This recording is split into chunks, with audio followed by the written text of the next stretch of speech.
દિલ્હીમાં India ગઠબંધનની rally, રાહુલે કહ્યું પીએમ મોદી ચૂંટણી પહેલા મેચ ફિક્સિંગ કરી રહ્યા છે. કેજરીવાલની પત્નીએ અરવિંદની 6 ગેરંટી જણાવી. દિલ્હીના રામલીલા મેદાનમાં મેગા રેલી માટે વિપક્ષ એકત્ર થયો. કથિત લીકર કૌભાંડમાં મુખ્યમંત્રી કેજરીવાલની ધરપકડના વિરોધમાં આજે રામલીલા મેદાન ખાતે ઇન્ડિયન એલાયન્સ દ્વારા મેગા રેલીનું આયોજન કરાયું છે. આ રેલીને સરમુખત્યાર શાહી હટાવો, લોકશાહી બચાવો નામ આપવામાં આવ્યું છે. આ મેગા રેલીમાં 28 જેટલા પક્ષના નેતાઓ હાજર રહ્યા હતા. જેલમાં બંધ આપના અન્ય નેતાઓની પત્નીઓ પણ મંચ પર હાજર. મોટા ગજાના નેતાઓમાં રાહુલ ગાંધી ઉપરાંત શરદ પવાર, ઉદ્ધવ ઠાકરે, સંજય રાઉત, ભૂપેન્દ્ર હુડ્ડા, ભગવત માન, અખિલેશ યાદવ, તેજસ્વી યાદવ, ફારૂક અબ્દુલ્લા, ટી રાજા, આપ મંત્રી આતિશી સહિતના નેતાઓ હાજર રહ્યા હતા. રેલીમાં સુનીતા કેજરીવાલે ઈડી કસ્ટડીમાં રહેલા અરવિંદ કેજરીવાલનો સંદેશ વાંચ્યો હતો. કોંગ્રેસ નેતાએ પોતાના ભાષણમાં ભાજપ પર પ્રહાર કર્યા હતા. આજે ઇન્ડિયા ગઠબંધને દિલ્હી ખાતે વિશાળ રેલીનું આયોજન કર્યું, જેમાં પ્રિયંકા ગાંધીએ અરવિંદ કેજરીવાલ અને હેમંત સોરેનની મુક્તિ સહિત 5 માંગણીઓ સરકાર સમક્ષ મૂકી. ઇન્ડિયા ગઠબંધનની ભવ્ય રેલીને સંબોધિત કરતી વખતે કોંગ્રેસના મહાસચિવ પ્રિયંકા ગાંધીએ ભારત ગઠબંધનની 5 માંગણીઓ આપી હતી. તેમણે કહ્યું કે ભારત ગઠબંધનની પહેલી માંગ એ છે કે ભારતીય ચૂંટણી પંચે લોકસભાની ચૂંટણીમાં લેવલ પ્લેઇંગ ફિલ્ડ સુનિશ્ચિત કરવું જોઈએ. બીજી માંગ એ છે કે ચૂંટણી પંચે આઈટી, ઈડી અને સીબીઆઈ દ્વારા લેવામાં આવતી કાર્યવાહી બંધ કરવી જોઈએ. ઇન્ડિયા એલાયન્સની ત્રીજી માંગ છે કે હેમંત સોરેન અને અરવિંદ કેજરીવાલને તાત્કાલિક મુક્ત કરવામાં આવે. ચોથી માંગ, ચૂંટણી દરમિયાન વિપક્ષી પાર્ટીઓનું આર્થિક રીતે ગળું દબાવવાની બળજબરીભરી કાર્યવાહી તાત્કાલિક બંધ થવી જોઈએ. પાંચમી માંગ છે કે ચૂંટણી બોન્ડનો ઉપયોગ કરીને ભાજપ દ્વારા બદલો લેવા ખંડણી અને મની લોન્ડરિંગના આરોપોની સુપ્રીમ કોર્ટ દ્વારા દેખરેખ હેઠળની તપાસ એસઆઈટી રચના થવી જોઈએ. પીએમએ કહ્યું મોટા શાસકો જેલમાં છે, તેમને સુપ્રીમ કોર્ટમાંથી જામીન નથી મળી રહ્યા. આ બેઈમાન લોકોએ જે પૈસા લૂંટ્યા છે તે હું ગરીબોને પરત કરીશ. લોકસભા ચૂંટણીની જાહેરાત બાદ વડાપ્રધાન નરેન્દ્ર મોદીએ યુપીના મેરઠમાં પહેલી રેલીને સંબોધી હતી. તેણે કહ્યું કે આ લોકોએ સાથે મળીને ઇન્ડી ગઠબંધન બનાવ્યું છે. તેમને લાગે છે કે મોદી તેમનાથી ડરી જશે, પરંતુ ભારત મારો પરિવાર છે. પીએમએ કહ્યું આજે મોટા ભ્રષ્ટાચારીઓ જેલના સળિયા પાછળ છે. તેમણે સુપ્રીમ કોર્ટમાંથી પણ જામીન નથી મળી રહ્યા, એટલા માટે ઘણા મોટા ભ્રષ્ટાચારીઓને કોર્ટના ચક્કર મારવા પડે છે. આ બેઈમાન લોકોએ જે પૈસા લૂંટ્યા છે તે હું ગરીબોને પરત કરીશ. 10 વર્ષમાં માત્ર વિકાસનું ટ્રેલર જોયું છે. આ ચૂંટણી સરકાર બનાવવા માટે નથી, પરંતુ દેશ બનાવવા માટે છે. પીએમ મોદીએ લગભગ 45 મિનિટ સુધી ભાષણ આપ્યું. પીએમએ પોતાનું ભાષણ રામ રામથી શરૂ કર્યું અને ભારત માતા કી જય સાથે સમાપ્ત કર્યું. પીએમ, સીએમ યોગી અને હરિયાણાના સીએમ નાયબ સિંહ સૈની સાથે મંચ પર સહયોગી પક્ષના 4 નેતાઓ હાજર હતા, જેમાં આરએલડીના વડા જયંત ચૌધરી, અપના દળના રાષ્ટ્રીય અધ્યક્ષ અનુપ્રિયા પટેલ, સુભાસપના રાષ્ટ્રીય અધ્યક્ષ ઓપી રાજભર, નિષાદ પાર્ટીના સંજય નિષાદનો સમાવેશ થાય છે. આ પહેલા યુપીના સીએમ યોગી આદિત્યનાથે મંચ પરથી પીએમનું સ્વાગત કર્યું હતું. પીએમ મોદી મેરઠમાં ઇન્ડિયા ગઠબંધન પર જોરદાર વરસ્યા. પીએમ મોદીએ કહ્યું ભ્રષ્ટાચારીઓ ખુલ્લા કાને સાંભળે, આ મોદી અટકવાનો નથી. જેમણે ખોટું કર્યું છે તેમણે જેલ જવું જ પડશે. मेरठ की ये धरती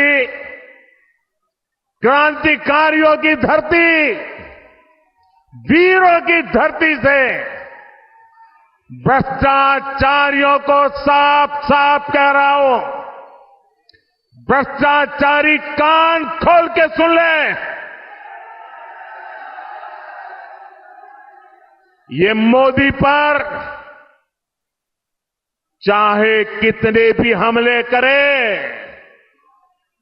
ये मोदी है, रुकने वाला नहीं है.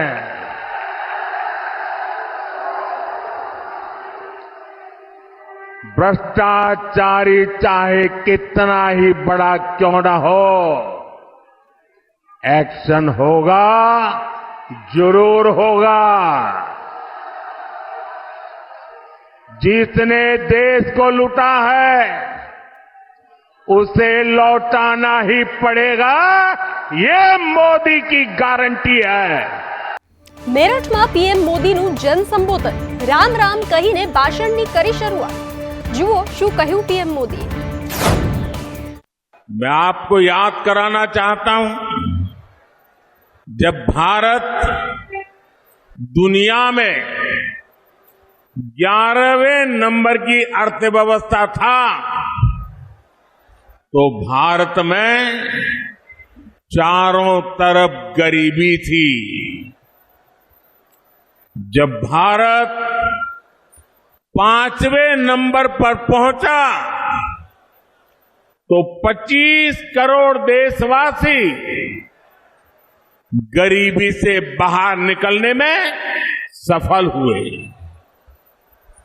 और मैं आपको गारंटी देता हूं, जब भारत दुनिया में नंबर 3 पर पहुंचेगा तो देश में गरीबी तो दूर होगी ही, लेकिन साथ साथ एक सामर्थ्यवान, सशक्त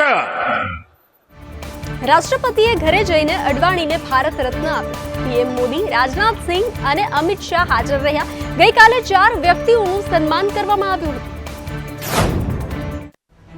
ભાજપના વરિષ્ઠ નેતા લાલકૃષ્ણ અડવાણીને આજે દેશના સર્વોચ્ચ નાગરિક સન્માન ભારત રત્નથી નવાજવામાં આવ્યા હતા.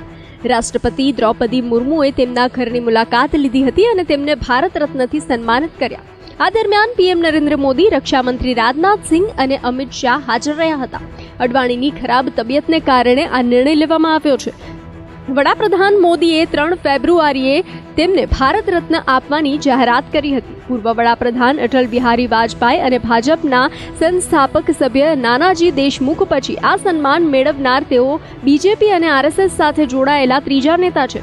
રાષ્ટ્રપતિએ શનિવારે રાષ્ટ્રપતિ ભવન ખાતે 4 વ્યક્તિઓને મરણોત્તર ભારત રત્ન એનાયત કર્યા હતા, જેમાં પૂર્વ વડાપ્રધાન ચૌધરી ચરણસિંહ, પૂર્વ વડાપ્રધાન પીવી નરસિમ્હા રાવ, બિહારના ભૂતપૂર્વ મુખ્યપ્રધાન કર્પૂરી ઠાકુર અને કૃષિ વૈજ્ઞાનિક ડોક્ટર MS સ્વામીનાથન સામેલ છે. ભાજપના રાજકોટ બેઠકના ઉમેદવાર પરસોત્તમ રૂપાલાની મુશ્કેલીઓ દિવસે ને દિવસે વધી રહી છે. તેમના નિવેદનથી ભડકેલી આગ આખા ગુજરાતમાં પ્રસરી છે. પરસોત્તમ રૂપાલાનો વિરોધ દિવસે ને દિવસે વધુ ઉગ્ર બનતો જાય છે. ક્ષત્રિય સમાજ હવે એક જ માંગ કરી રહ્યો છે કે રૂપાલાની ટિકિટ કાપીને કોઈ બીજાને ટિકિટ આપવામાં આવે, કારણ કે તેમનું નિવેદન માફીને લાયક પણ નથી. તો ક્ષત્રિય સમાજના વિરોધ વચ્ચે રાજકોટમાં રૂપાલાના નિવાસ સ્થાને બંદોબસ્તમાં વધારો કરાયો છે. આમીન માર્ગ સ્થિત આવાસ બહાર પોલીસનો કાફલો ખડકી દેવાયો છે. આ તરફ ખેડામાં પરસોત્તમ રૂપાલા સામે ક્ષત્રિય સમાજમાં રોષ જોવા મળ્યો. સમાજના લોકો એકઠા થઈ અને પીઆઈને આવેદનપત્ર આપી ગુનો દાખલ કરવા માંગ કરી રહ્યા છે. તો દ્વારકાના ખંભાળિયામાં રૂપાલાની વિવાદિત ટિપ્પણીનો મુદ્દો લઈ રાજપૂત સમાજની મહિલાઓ મેદાને ઉતરી છે, જેને લઈ પરસોત્તમ રૂપાલાની ટિકિટ રદ કરવાની માંગ ઉગ્ર બની છે. સાથે જ રૂપાલાની ટિકિટ રદ કરવામાં નહીં આવે તો ચૂંટણી બહિષ્કારની ચીમકી પોસ્ટરમાં ઉચ્ચારવામાં આવી છે. રાજપૂત સમાજની મહિલાઓ દ્વારા સૂત્રોચ્ચાર પણ કરવામાં આવ્યા છે. તો આ તરફ વડોદરાના વાડીમાં રાજપૂત સમાજના આગેવાનોની એક બેઠક મળી, જેમાં જો તેમની માંગ નહીં સંતોષાય તો આગામી દિવસોમાં ઉગ્ર આંદોલનની ચીમકી પણ ઉચ્ચારવામાં આવી છે. તો ભાવનગરમાં ક્ષત્રિય સમાજના યુવાનોમાં આક્રોશ જોવા મળી રહ્યો છે. રૂપાલા વિવાદને લઈ ચક્કાજામનો પ્રયાસ થયો. રૂપાલાના વિરોધમાં બેનરો સાથે સૂત્રોચ્ચાર પણ જોવા મળ્યા. પરિસ્થિતિને કાબૂમાં લેવા પોલીસે યુવાનોની અટકાયત પણ કરી હતી. તો વિરોધની જ્વાળા અમદાવાદ સુધી પણ પહોંચી ગઈ છે.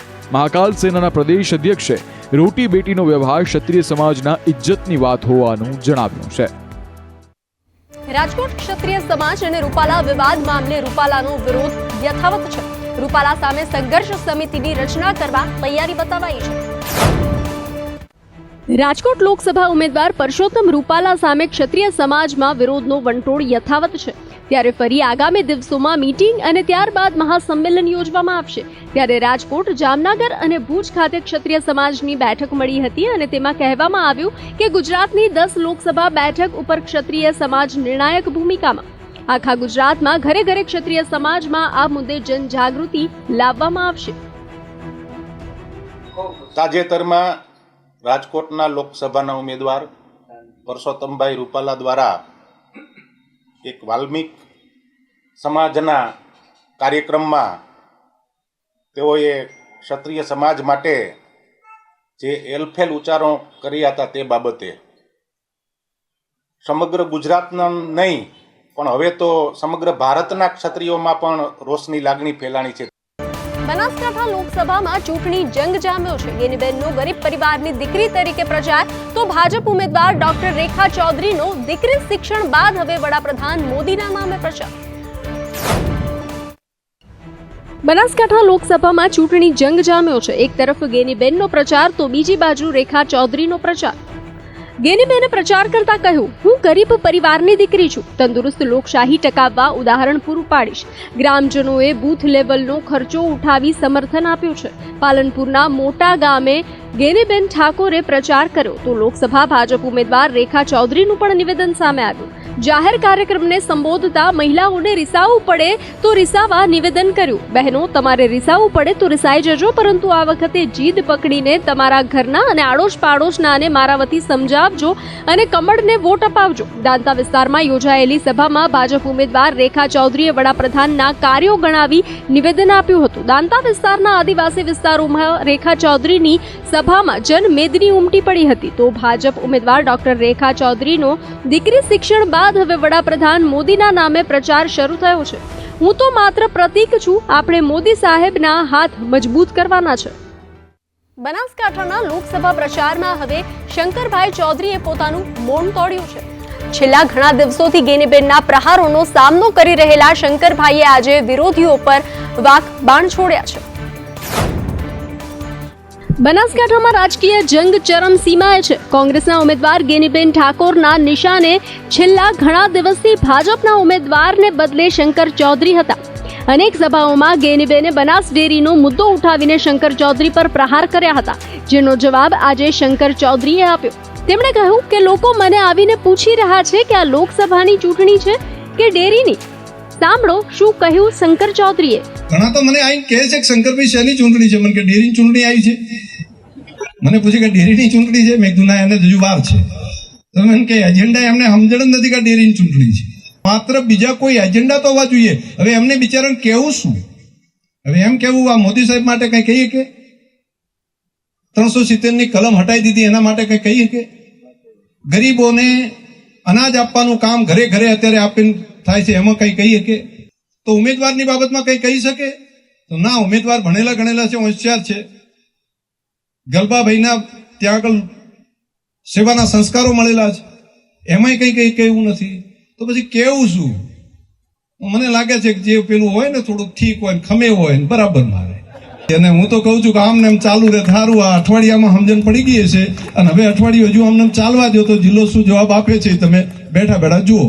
એક અઠવાડિયાની અંદર ધ્યાનમાં આવ્યું છે આપણે ત્યાં આગળ ચૂપચાપ બેઠા બેઠા આપણે શાંતિથી આંભળે જવાનું ને એ બરાબર છે. એ ટ્રેક આ જ સાચો છે એમને કહેવાય. આ ટ્રેક ઉપર જ ચાલો. વેસ્ટર્ન ડિસ્ટર્બન્સની અસરથી તાપમાનમાં ઘટાડો નોંધાયો. મોટાભાગના શહેરોમાં તાપમાન 2 ડિગ્રી જેટલું ઘટ્યું, તો સૌથી વધુ તાપમાન અમરેલીમાં 38.5 ડિગ્રી નોંધાયું. હવામાન નિષ્ણાંત અંબાલાલ પટેલની આગાહી સામે આવી છે. એપ્રિલ મહિનામાં રાજ્યના વાતાવરણમાં પલટો આવી શકે છે. એપ્રિલ મહિનામાં ગરમીની સાથે કમોસમી વરસાદની સંભાવના વ્યક્ત કરાઈ છે, તો આંધી વંટોળનું પ્રમાણ વધશે.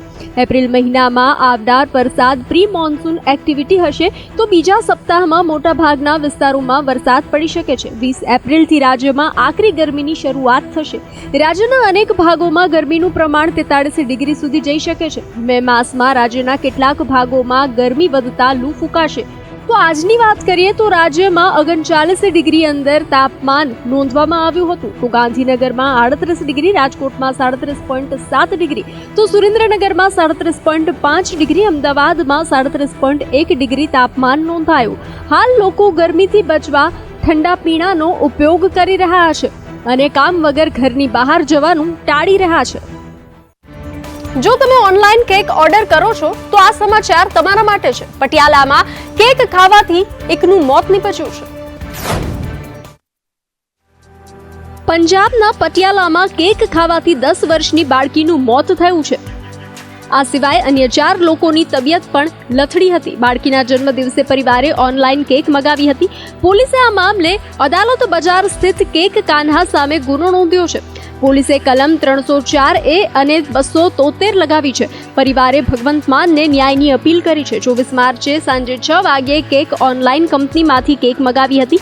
6:30 વાગ્યાની આસપાસ કેક ઘરે પહોંચી. 7 અને 15 કલાકે કેક કાપવામાં આવી હતી. કેક ખાધા બાદ બર્થડે ગર્લ અને પરિવારના અન્ય સભ્યોની હાલત ખરાબ થઈ હતી. દરેક વ્યક્તિને ઉલટીઓ થવા લાગી હતી. આ બાળકીનું બીજું દિવસે સારવાર દરમિયાન મોત નીપજ્યું હતું. તો પોલીસ અધિકારીઓનું કહેવું છે કે આ મામલે આરોગ્ય વિભાગની મદદ લેવાશે. ભગવાન જગન્નાથની 147મી રથયાત્રાની તૈયારીઓ શરૂ થઈ ચૂકી છે. ભગવાન જગન્નાથજીનું મામેરું ડ્રો સિસ્ટમથી નક્કી થઈ ગયું છે. 147મી રથયાત્રા માટે મોસાળવાસીઓએ તૈયારીઓ શરૂ કરી છે. સરસપુર મંદિરમાં રથયાત્રાના યજમાનનો ડ્રો થયો છે, જેમાં કુલ 12 યજમાનોના નામ વચ્ચે ડ્રો થયો, જેમાં અમદાવાદમાં જગન્નાથજીનું મામેરું ડ્રો સિસ્ટમથી નક્કી થયું છે. તેમાં 147મી રથયાત્રામાં યજમાન વિનોદ પ્રજાપતિ મામેરું કરશે. ભગવાનના મામેરાને લઈને યજમાનોમાં ભારે ઉત્સાહ હોય છે. મામેરું કરવા યજમાનો વર્ષોથી રાહ જોવે છે. તેમાં યજમાન બનવા માટે એડવાન્સ બુકિંગ થતા હોય છે. અમદાવાદની રથયાત્રાની જગન્નાથ મંદિરનો ઇતિહાસ ભવ્ય છે. અષાઢ સુદ બીજના દિવસે અહીં ભવ્યાતિ ભવ્ય રથયાત્રા નીકળે છે. રથયાત્રાના દિવસે પૂર્વ અમદાવાદ જય રણછોડ જય જગન્નાથના નાદથી ગૂંજી ઉઠતું હોય છે અને ભક્તિમય માહોલ સર્જાતો હોય છે. પાકિસ્તાનનું આર્થિક સંકટ કોઈનાથી છુપાયેલું નથી. દરરોજ તે IMF સામે લાંબા હાથ કરે છે. તો હવે પાડોશી દેશ એવા ખરાબ સમયમાં પહોંચી ગયો છે કે તેઓ દ્વારા અજીબ પ્રતિબંધ લાદવામાં આવ્યો છે.